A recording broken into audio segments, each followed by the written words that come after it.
Hello, friends. Today's Bible passage is Isaiah chapters 27 through 28.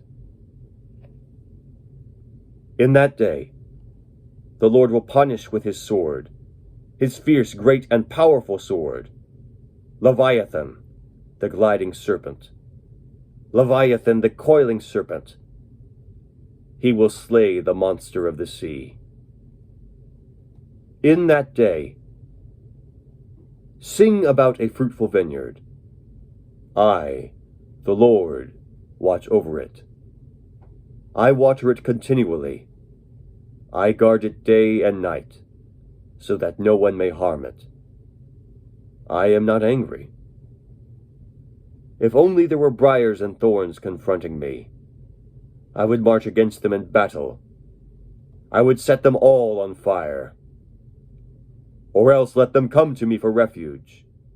Let them make peace with me. Yes, let them make peace with me. In days to come, Jacob will take root. Israel will bud and blossom, and fill all the world with fruit. Has the Lord struck her? Has he struck down those who struck her? Has she been killed, as those were killed who killed her? By warfare and exile you contend with her. With his fierce blast he drives her out, as on a day the east wind blows. By this, then, will Jacob's guilt be atoned for, and this will be the full fruitage of the removal of his sin. When he makes all the altar stones to be like chalk stones crushed to pieces. No Asherah poles or incense altars will be left standing. The fortified city stands desolate, an abandoned settlement, forsaken like the desert. There the calves graze. There they lie down.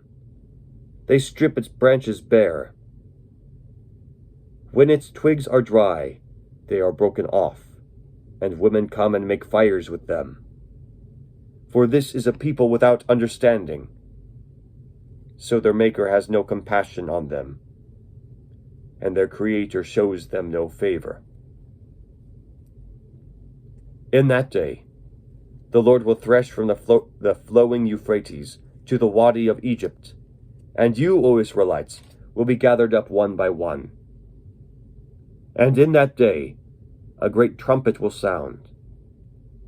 Those who were perishing in Assyria, and those who were exiled in Egypt, will come and worship the Lord on the holy mountain in Jerusalem.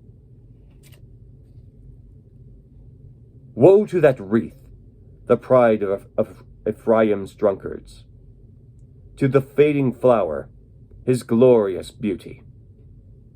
Set on the head of a fertile valley, to that city, the pride of those laid low by wine. See, the Lord has one who is powerful and strong, like a hailstorm and a destructive wind, like a driving rain and a flooding downpour. He will throw it forcefully to the ground. That wreath, the pride of Ephraim's drunkards, will be trampled underfoot.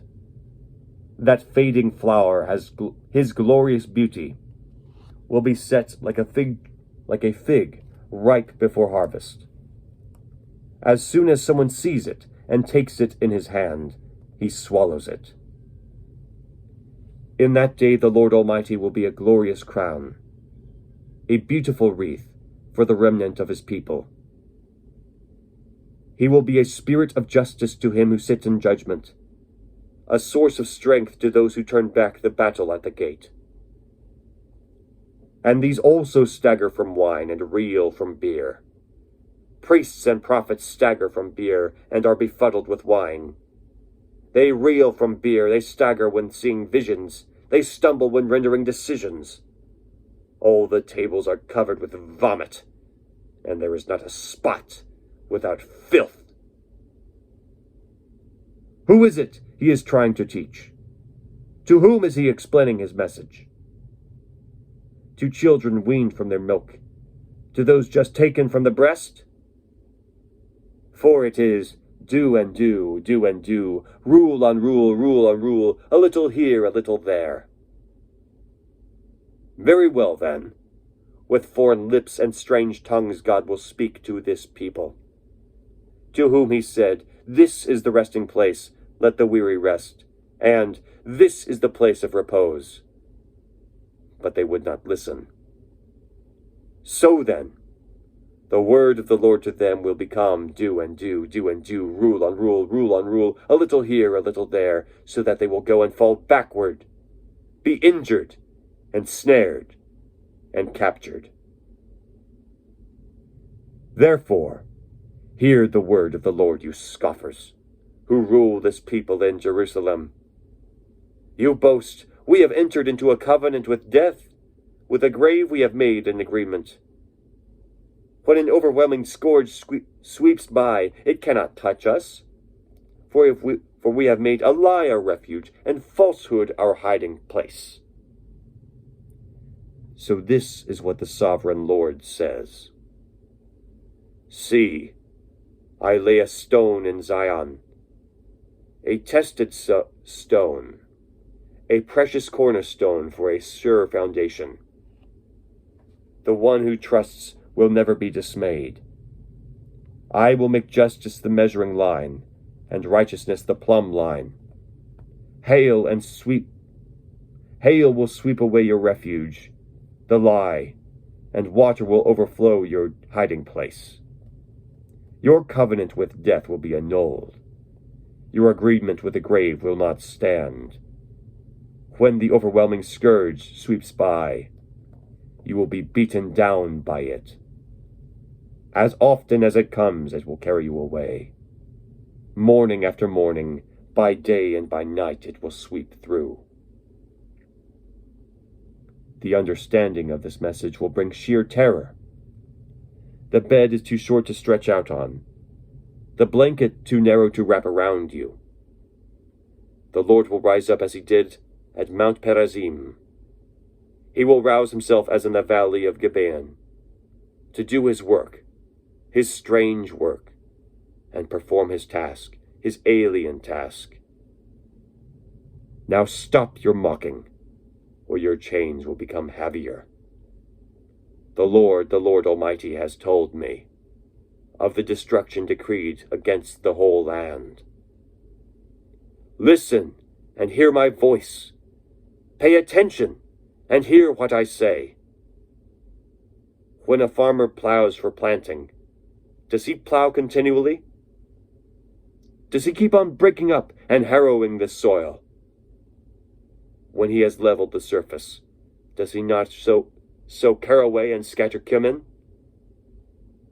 Does he not plant wheat in its place, barley in its plot, and spelt in its field? His God instructs him and teaches him the right way. Caraway is not threshed with a sledge, nor is a cartwheel rolled over cumin. Caraway is beaten out with a rod, and cumin with a stick.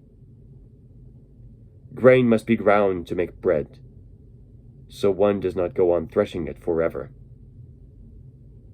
Though he drives the wheels of his threshing cart over it, his horses do not grind it. All this also comes from the Lord Almighty, wonderful in counsel and magnificent in wisdom. The word of the Lord. Thanks be to God. Have a great day.